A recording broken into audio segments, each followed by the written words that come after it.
ద్వారా తన కొడుకు చక్రం తిప్పేటట్టు. షిండే ఉన్నప్పుడు అంటే బేసిక్ గా ఒకటి సార్, బేసిక్ గా వారసత్వ రాజకీయాలు బీజేపీ యాక్సెప్ట్ చేయదా? చేయదు కదా. కూటమిలో అలాగని వారసులందరినీ పక్కన పెడతదని కాదు, వారసత్వంగా నువ్వు నిరూపించుకో.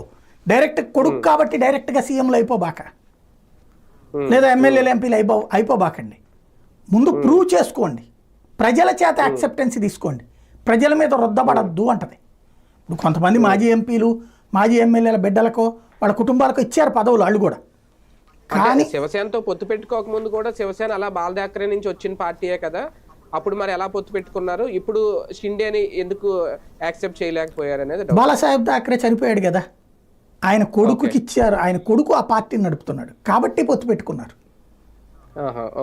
అంతే తప్పించి వారసత్వ రాజకీయాల్లో వీళ్ళది కాదు కదా, అది వాళ్ళ సొంతం. అంటే ఇప్పుడు రాజశేఖర రెడ్డి ఎలాగో జగన్ అంతే కదా బేసిక్ గా.